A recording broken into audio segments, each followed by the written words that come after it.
Hi,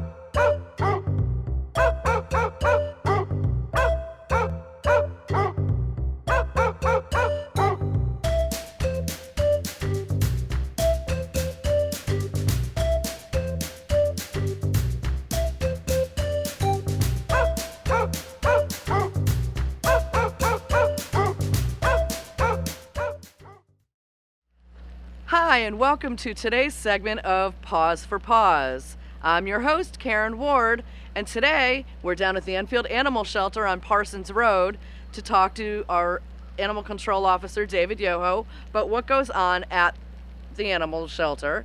Also, a little bit later on in the show, for those of you who are a little bit afraid to go away and leave your dogs at home or in the care of somebody you're not sure of, we've got a little presentation from our friends at No Place Like Home Pet Sitting Service.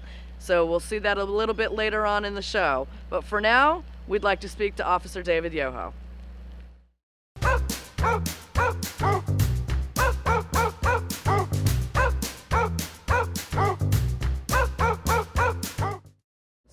Today we're at the Enfield Animal Shelter talking to Enfield Animal Control Officer David Yoho. Hello. Hi, David. How you doing today? I'm good. Yourself? Good, thanks. So, David, we've been hearing from many different people that they didn't know there was an animal shelter in Enfield. They don't know where it is. They don't know what you do. I was wondering if you could, help dispel some of these misconceptions today, and we can go over exactly what you do down here. Certainly can. Excellent. Where is the shelter located, first of all? It's on Parsons Road in Enfield, obviously. Next door is number 90 Parsons. We don't have a number here, so somewhere in the 60s it would be placed. Okay, and Parsons Road is off of Bridge Street? Bridge Lane. Yes. And what are your hours of operation down here? The shelter, animal control works from 8 a.m. to 8 p.m. Monday through Friday, excluding some holidays. Weekends 8 to 4. There's no set hours down at the animal shelter. We typically come down in the morning at some point if there are animals here to take care of the animals. Come back in the afternoon, come back in the evening as needed. Now, are you the only animal control officer, No, or is there more? There's 4 of us total, myself and 3 part-timers. Okay. And I see this is the shelter here, so Correct. We can see that the animals do have a place to go that's outside. In extreme weather, do they have a place that they can go inside? Correct. When they are here, the guillotine door stays open. They can go in and out. Extreme cold weather in the wintertime, we will lock them in for the night. And it's obviously heated inside? Correct. It is heated. Now, what type of animals do you take down here? Because that's another question we've heard several times. What do you take? We pick up dogs. Mm-hmm. We do pick up some cats. We'll pick up some kittens, some pregnant cats, declawed cats, severely sick or injured cats that need vet treatment. We will pick up. We do pick up other domestic animals. We've picked up birds. We've picked up rabbits, snakes, iguanas. Snakes? Yes, everything. Pretty much everything under the sun. We will deal with and bring here. Now, what if somebody had called you and said they wanted to surrender a pet? What? Typically, we don't take surrendered or relinquished pets from owners. Extreme cases, we will. We typically refer to like the Simon Foundation, other rescues in the area, Humane Society in Newington, the Humane Society in Springfield, or we advise them to go to Pet Finder and look at numerous rescues that do take surrendered pets. Now, when you do have an animal available for adoption, where do you list it in social media at all, or? We typically list it on petfinder.com first. Okay. We have great success with that before we go anywhere else, and foot traffic with people driving by. That's where they get adopted from. Very good. One of the other things that we've been told by many people is they're afraid to call animal control about a dog that they found or anything because they think that you're just going to euthanize it the minute you pick it up, and they believe that this is a high kill shelter. Can you tell me anything about that? Yeah, that's untrue. Highly untrue, I can tell you that. We pick up probably about 300 animals a year. Of that, probably 5 to 7% do get euthanized for being struck by a car, highly aggressive where it can't be turned around, or extremely sick. Animals that we do pick up by state law, we have to advertise them in a local paper, we advertise them in the Journal. 7 days after that, we do put them up for adoption. Now, when it comes to adopting a pet, what are the procedures for being able to adopt a pet? What's required of a potential adopter, and is there a fee? Yes. Typically, we do a meet and greet. If they like the animal, then we'll give them an application. If they do have other dogs, and it is a dog, we like to have a meet and greet there also to see how that'll turn out. We give them an application. If they rent, we check with the landlord. We'll check with veterinarians, some references. If the dog is not spayed or neutered, it's a $50 fee, and you get a voucher provided by the state towards vaccinations and the spay or neuter. If the dog is spayed or neutered, or you live out of the state of Connecticut, it's a $5 adoption fee. You get absolutely nothing with the dog, besides a new pet or cat. Now, the program, that's available through the Department of Agriculture? Correct. So they Correct. could go to the state of Connecticut Department of Agriculture website, or do you provide that voucher to them? We provide the voucher. The state provides it to us. In turn, we provide it to them. What are the registration requirements? Once you have your new pet, obviously you have to register it. What are the registration requirements in the town of Enfield? Town of Enfield's same as any other town in the state of Connecticut for dogs. Dogs have to be licensed by the time they reach their 7th birthday, so typically it's done when they're 6 months, or they're spayed or neutered. It's done every year. Runs fiscally from July 1st to June 30th. Cost $8 if they're spayed or neutered, $19 if they're not spayed or neutered. Now, do cats need to be registered? Cats only need a rabies vaccination under Connecticut law. And dogs only need to have their rabies before they can be registered? Correct. Correct. What happens if the dog is not registered? Do you give them a time frame in which they... Typically, when we find a dog that's not licensed, we'll give them a couple weeks to get it licensed in the town hall. If they choose not to license, they could be subject to a $75 ticket. If they choose not to vaccinate, it'd be a $136 ticket. Now, is this per animal or per household? Per animal. That per could dog. get pretty hefty if you have more than one Oh, animal. yes, it could. Yes. What is the procedure if you lose a pet? What should you do? If you do lose a pet, dog, cat, domestic bird, any ferret, any type of animal, you should report it immediately to animal control. If your dog takes off on you, you report it to animal control. We're aware of it. So if John Q. Public calls up and says, I found a dog, if there's typically no history with your dog running loose, we can say, look, your dog's over at 123 Main Street. Can you go pick it up? Save them the hassle of us picking it up, impounding it, charging the $15 redemption fee to get their dog back. If we don't know your dog's loose and we pick it up, in turn we could advertise it in the paper, charge you that fee along the lines. Now, do you have the ability to scan animals down here for microchips? Yes, we scan dogs and cats. Dogs and cats? Yes, and any animal that we do pick up, we scan immediately. Scanner stays in our vehicle with us. Okay, so that would be your first line, is to scan Correct. them for... Correct, if there's no other identification on the animal. Now, you could also find out who the owner is through their town registration tag, correct? Correct. Okay. Correct. Now, what happens if you find a lost animal? What should you do? If you find a lost animal, you should call animal control to report it. And what's the number? 860-763-8944. Now, is there any repercussions to somebody who may find a lost pet and they don't either turn it over to you or back to their owner, maybe if they rehome it? Technically, under Connecticut statute, they could be charged with theft or concealment of a domestic animal. Oh. Another question we've been asked many times is, can people come down here and volunteer with you? Right now, there's no volunteer program because there's only one of us on at any given time, and we cannot stay here constantly with a volunteer. And there is a liability dealing with animals that technically don't belong to the town. So is there any truth to the fact that if you were to volunteer at an animal shelter, you had to get a series of rabies injections to be able to volunteer at a shelter? I've heard this from other people also. Yeah, I've not heard that one. I've had my pre-exposure for rabies shots.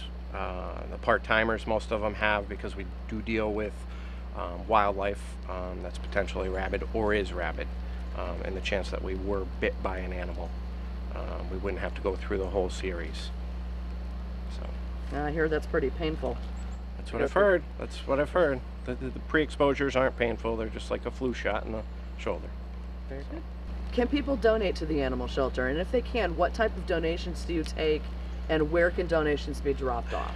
Typically, we do take donations. Right now, we're pretty much fully stocked, so we're referring people to donate to humane societies, other rescues that are in need of it. We do get a large amount of dog food donated from Costco, so we do not need any food. Typically, we do take all types of dog food, cat litter, cleaning supplies such as soap, bleach, towels, blankets for bedding purposes. But as I said, right now we are completely stocked. If they did want to donate, they can call us, and they can either arrange to meet us down here or drop it off at the police station. But please notify us before dropping something off. Okay. And if someone wanted to make a cash donation, Yes. who would they make a check out to? They would make it out to the town of Enfield, contact Animal Control first. We set up a time to meet them here at the police station and give them a receipt for the cash donation. And one final question, David. Yes. Do you have a wish list of any projects you may want to see done down here? I know that we came down in the early fall and we did some painting for you. Correct. But is there anything else that you might like to see done around here? Well, the next project that I do need done, which I need to approach the town about, is replacing our stockade fence or parts of our stockade fence that is starting to dilapidate and fall over, just due to age and weather. Is that a project that possibly an Eagle Scout could do, or Yes, yeah. Or a Girl Scout troop? I don't see why not. I don't see why not. we had heard through the grapevine that you might be looking to have a storage shed put down here. Is that still something that might be on your wish list, or Yeah, a smaller size shed, possibly, yeah. like an 8x8 or 7x7? Well, you'd have to do some measurements, but yeah, somewhere around that range probably. So something else that could possibly be done by an Eagle Scout or a Girl Scout troop, something like that. Correct. Well, David, thank you for meeting with us today, and thank you for dispelling some of the misconceptions about the Enfield Animal Shelter. Well, you're very welcome.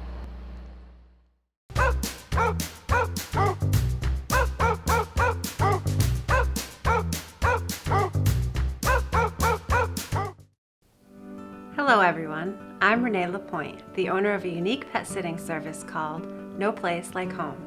Let me say simply that in one way, we're much like any other service that you might need for your pet, but what makes us unique though is the individual love and care we provide to small breed dogs.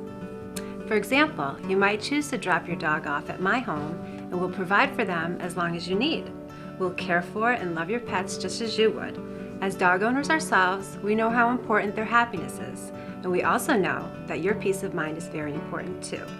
This is my partner, George Hathaway, and he'll help me describe more about our services for your pets and for you. Like many dog owners, we both needed to use kennels when we were away from home. We weren't happy about it, but there wasn't any alternative.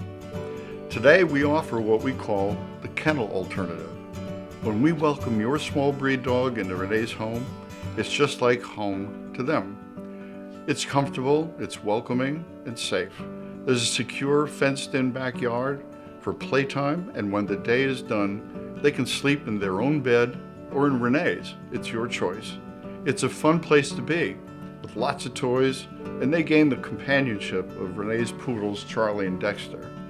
Renee's going to tell you her story that led to the formation of No Place Like Home. Not long ago, I was going away on a 2-week vacation. I was afraid to leave my 2 little poodles in a kennel. In fact, I knew I wouldn't enjoy my vacation if I had to leave them in a strange and scary place. A good friend, who had 2 dogs of her own, offered to take my boys into her home while I was gone. Wow, what a relief. My puppies were going to a friendly home to play with 2 other dogs. My guys received love and care 24/7. As a result, I was so thankful. I had a really great vacation, and so did my 2 puppies. In addition, my friend emailed and texted me with photos of all the dogs enjoying their time together while I was away. My puppies even slept with her, just like at home. When I returned, my guys were just as happy and well cared for as if I had taken care of them myself. That's when it hit me. Not everyone has a good friend that I had to help them out. I saw a need that I could fill for pet owners in our area. The most requested service is vacation care for small dogs. You bring your little guy to Renee's home in Enfield, where they stay for as many days as necessary. Another special feature of our service is that when your dog stays with us, they're never left alone. I'm at home all day while Renee is off providing services to other pets in their own home. In addition, other pet sitters are not available 365 days a year, but we are. We have a rule that ensures we have no more than 2 dogs at a time in the house each day, in addition to our own Charlie and Dexter. We also conduct a meet and greet for every dog that's staying with us. When a new guest arrives, we place them in our secure fenced-in backyard to sniff around, do their duty, meet George and me, and say hello to my 2 little ones. After just a few minutes, our new guests are fully at ease and off on our tour of the house. While they're staying at Renee's home, we'll feed them on their schedule with food brought from your home, and we'll walk them regularly or watch over them as they play in the yard. We'll take photos and videos of them throughout their stay, then text or email them to you. You'll be pleased to watch them enjoy their stay while you're gone. They'll be playing with Charlie and Dexter all day long, and we'll take them outside every few hours and give them their treats for doing a good job. At night, they'll either sleep in Renee's bed with Charlie and Dexter, sleep on the floor in a crate, or whichever they like best. You're welcome to bring their own bed and blanket with them, and in fact, we encourage it because it'll make them feel even more at home. And we ensure the safety and security of your dog while they're in Renee's house. Specifically, the house has a 24/7 monitored security system that includes carbon monoxide, smoke, fire, and intruder sensors. We have additional home-based services just for small dogs. You can choose our daycare service, overnights, or long weekends, all at my home. If you prefer your pet instead to stay in your home, or for larger dogs, cats, and your other pets, I'll provide 30-minute, 45-minute, hour-long, or other customized visits to your home throughout the day. You can even choose to have me stay overnight if you prefer, in your home. So the variety of options and services that we provide you and your pets is both unique and varied. In the end, whether you're away for half a day, a full day, a weekend, or more, your pets will receive the love and care they need. Here are just a few of our clients and their experiences with No Place Like Home. So we needed a place to bring Callie, our love, our family member, when we were going to go out for the day or overnight. So we started coming for a few hours. That was enough to kill us. To break our heart. Then a half a day, then a whole day, then an overnight. So then we knew it was just like no place like home. Hi, I'm Jennifer, and a couple years ago I got my first pet, a dog. And I am somebody who loves to take vacations. And I didn't know what to do because I couldn't take her with me. I'm very fortunate because I came across Renee, who works at No Place Like Home. And she took Opal in and treated her like my dog was on vacation. Loved her, played with her, and Opal also loves her 2 poodles. And when I got finished with my vacation and picked her up, Opal didn't want to go home. Opal was having so much fun that it was a good feeling to know that when I'm on vacation having a great time, so is my dog. I'm very grateful to have No Place Like Home. Renee does a wonderful job. She gives me peace of mind when I'm away from home. Not only that, taking care of my cat, but also watching out for the home, keeping in touch with me, letting me know that that Orange Kitty's doing well, and she's a good neighbor. Along with George, like I said, they take good care of the house and the kitty, and I enjoy having that peace of mind when I can't be here. So every time we come back here, Callie is so excited. She is bouncing around in the seat, and as soon as we get in front of George and Renee's house, she jumps out the door and runs right up the sidewalk to see Renee and George. She's so excited. We feel very comfortable here. Callie is excited to get here, and they all have a lot of fun together. Very warm environment. We're all happy. Give No Place Like Home the opportunity to show you how your pet will not only be well cared for, but also how safe and secure they'll be until you're back home. Give us a call or text us in Enfield at 860-558-4567. And check us out on Facebook or send us an email at reneelapointe@yahoo.com. Thanks for your time today. We hope to hear from you soon. Have a great day. That's the end of today's show. Thanks for watching Paws for Paws. Stay tuned for future episodes of Paws for Paws. I'm Karen Ward, and I'll see you next time.